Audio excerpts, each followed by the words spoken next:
नाज़रीन, कराची के मुख़्तलिफ़ इलाक़नि में वक़्फ़े वक़्फ़े से बरसात जो सिलसिलो शुरू थी वियो है। बरसात जो पानी रोडनि रस्तनि ते बीहजी वियो है। उन हवाले से असां सां वीडियो लिंक ते मौजूद है कराची मां धरती टीवी जो रिपोर्टर इमदाद सुमरा। जी इमदाद।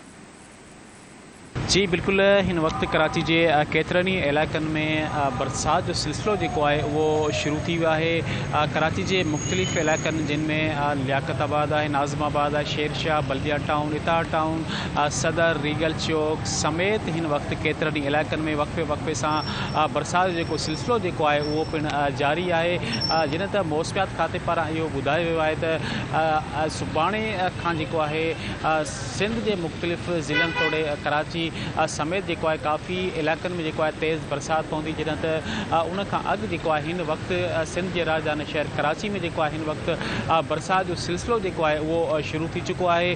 बरसात पवण खां पोइ बरसात जो पानी जो है वो रोडनि रस्तनि ते पिण बीहजी वियो आहे। जॾहिं त मौसमियात खाते पारां इहो ॼाणायो वियो आहे त हिन वक़्तु जेको आहे बरसात जो सिस्टम जो है वो हिन वक़्तु मौजूद है, जो कराची में दाख़िल थी वियो आहे। मौसमियात खाते पारां इहो बि चयो वियो आहे त समुंड अंदर जी है मुहाना जी उहे वञण खां एहतियात कनि। जिन त ॿिए पासे जो है हिन वक़्तु ये इतला मिली रहा आहिनि त कराची के क्यामाड़ी वारे इलाइक़े में काफ़ी इलाइक़ा जी समुंड के वही लहरुनि सबब जो है समुंड जो पानी जो है रोडनि रस्तनि ते पिण बीहजी वियो आहे। जंहिंमें मुबारक विलेज है, ॿिया केतिरा ई इलाइक़ा जेके उहे समुंड के पानी हेठि जो है वो अची विया आहिनि।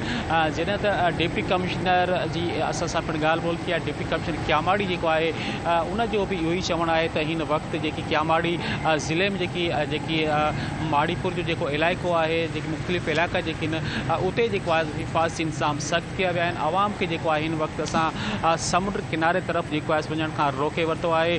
हिन वक़्तु अव्हांखे ताज़ी सूरत हाल खां आगाह कंदा हलूं त हिन वक़्तु कराची के केतिरनि ई इलाइक़नि में वक़्फ़े वक़्फ़े सां बरसात जो सिलसिलो जो है वो पिण जारी